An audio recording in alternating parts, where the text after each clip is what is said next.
Good morning, students. Today we shall start our first topic in first lesson, that is atomic structure. In atomic structure, the first topic is fundamental particles of an atom.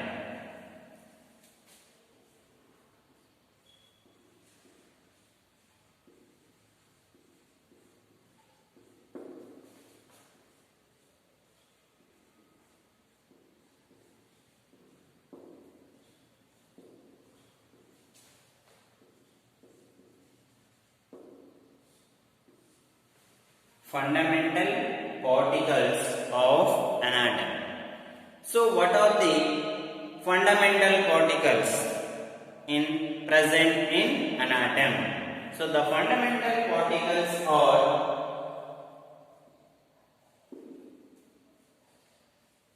electrons,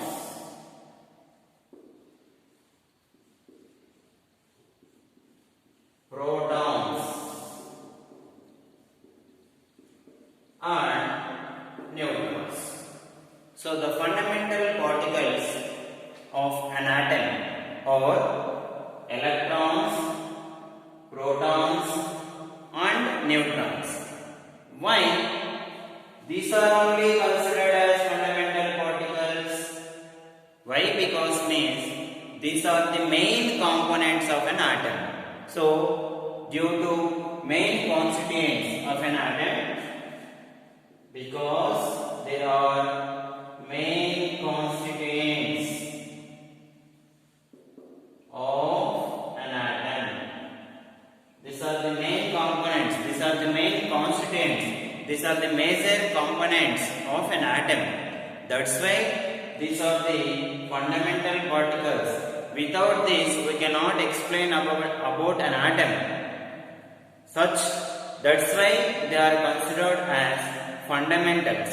So anything for construction of an house, the foundation should be very clear, it should be very strong.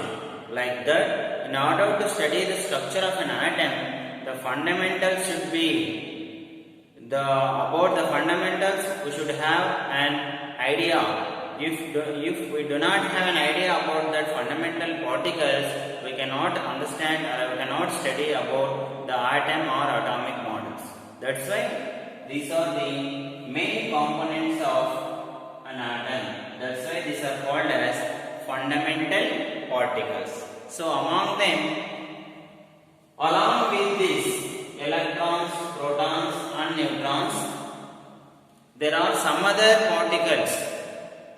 They are present in an atom to some extent.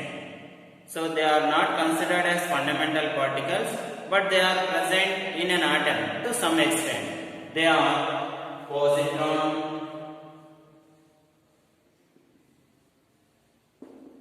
meson, antipositron, etc. All these are also present in an atom. So positron, meson and antipositron, these are also present inside the atom along with fundamental particles. Along with electrons, protons and neutrons, there are also some other particles. They are positron, meson and antipositron. These are also present inside the atom, but they are not considered as fundamental particles. Why they are not considered as fundamental particles? Because they are not the major constituents of an atom. Only these are the major constituents of an atom. That's why they are called as fundamental particles of an atom. So first we will discuss about electrons. So discovery of electron.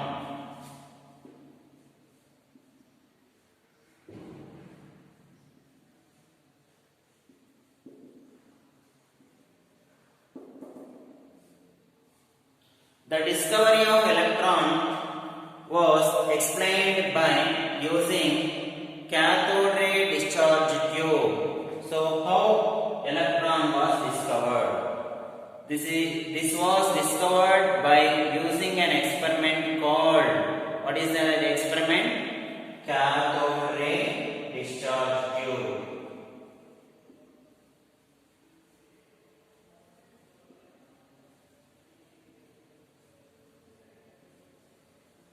So the electron was discovered by using an experiment called cathode ray discharge tube. By using this cathode ray discharge tube, the scientist called J.J. Thomson has discovered that electron. Basically, the experiment proves. This experiment was given introduction by the scientist called Crookes, but it was developed and discovered that electron by the scientist called J.J. Thomson. Now, how this experiment is explained? What it consists? How can we explain? The discovery of electron? So, in order to explain that, we will make the diagrammatic representation.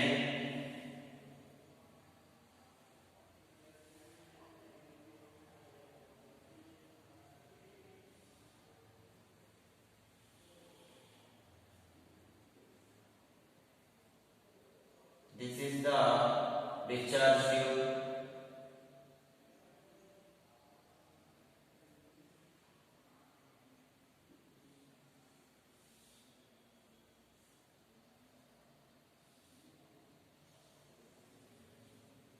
So, the cathode ray discharge tube, this is the cathode ray discharge tube, which is made up of a glass, and here there is a presence of vacuum, and this is a battery at high voltage, and it is cathode, and this is anode. So, this is the experiment. This is the cathode ray discharge tube, which is made up of a glass. It is connected to two metal electrodes. So, it is placed with two metal electrodes. Among them, one acts as cathode and another acts as anode. These two are connected with a battery. So the electrodes, two metal electrodes are connected with a battery. Now, how can they explain this process? Means, first they have taken high pressure. So high pressure means they have taken some hydrogen gas like that. When high pressure and low voltage is taken, somewhat about 0.01 volts or 5000 volts like that. If they have taken high pressure and less voltage, then they see that there is no flow of any substances inside from this to this or this to this. There is no flow of any particles like that. So, somewhat they make the experiment by decreasing the pressure and increasing the voltage. So they have continued the experiment by decreasing the pressure and increasing the voltage. At last, when less pressure and high voltage is applied,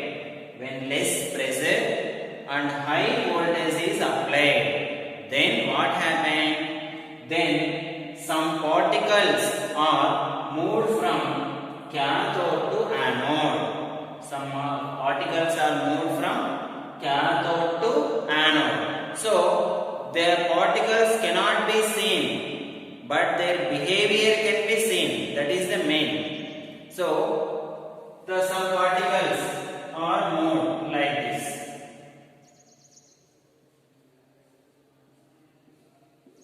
When the particles are moved, when low pressure and high voltage is applied. When low pressure and high voltage is applied, then the particles are moved from cathode to anode. How can we see that? How can we conclude that the particles are moving? For that, the anode, some holes are made. That making holes in that anode is called perforated anode. So behind towards the back side of this anode, fluorescent coating is made. So here some like that. It is made like this. This is the fluorescent coating. When the particles are passed through the holes of the anode electrode and they are incident on this fluorescent coating, the flash of light is observed. So when high voltage and low pressure is applied, the particles are moved from cathode to anode and the particles are incident on this fluorescent coating. Then a flash of light is observed. Then we can conclude that some particles are moving from cathode to anode. That's why the rays are called cathode rays. Why we are calling them as cathode rays? Because they are moving from cathode to anode. Okay, so that's why we can conclude that these rays are cathode rays. And why that particles are called electrons? So here the particles are moving towards positively charged anode. So they are moving towards positively charged anode means we can conclude that these particles are having negatively charged. Always the flow of particles may move towards opposite direction. If they have negative charge, they are moved towards positively charged electrodes. If they are positively charged, they are moved towards negatively charged electrode.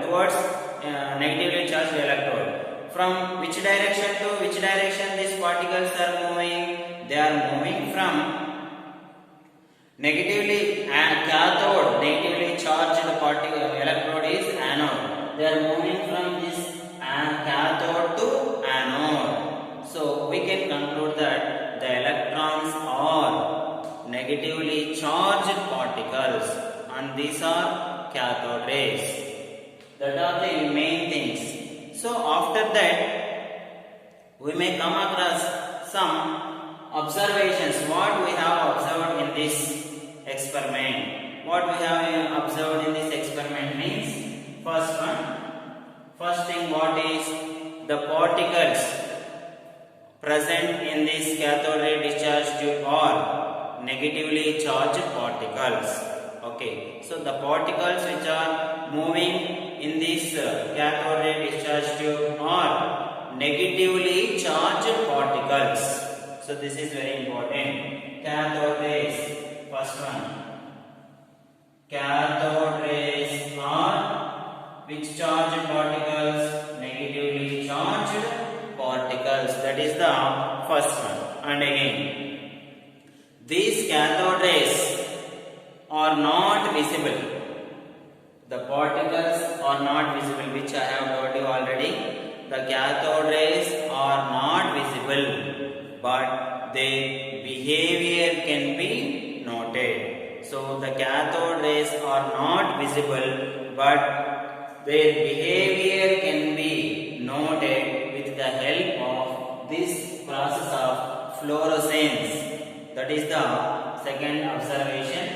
So the nature or the visible, the cathode rays themselves are not visible. The cathode rays can be, their behavior can be noted, so their moving nature can be noted by the process of fluorescence. This is very important. So here the behavior can be noted, but they cannot be visible. Their behavior can be noted with the help of a fluorescent material.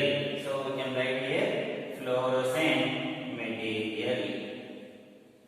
And again, third one is the particles move in a straight line in the presence of electric or magnetic field. So if there is no presence of electric or magnetic field, they move in straight direction. If there is a presence of electric or magnetic field, they move in sidewise direction. So from that we can conclude that they depends on the electric and magnetic field. So that should be clear. So they depends upon electric and magnetic field. So if there is a presence of electric or magnetic forces, electric forces or magnetic forces, then the particles move in side direction. If there is absence of electric and magnetic field, the particles move in straight direction. From that we can conclude that these rays or these particles depends upon electric and magnetic forces. And also, so here the third one is electric and magnetic forces. So what from third one what we should conclude? That depends upon electric and magnetic field. And also finally these cathode rays particles does not depends upon nature of the gas or nature of the electrodes. So they do not depend upon nature of electrode or nature of the gas present inside the cathode ray discharge tube. So they do not depend upon nature of electrode and nature of gas. They do not depend upon nature of electrode and nature of gas.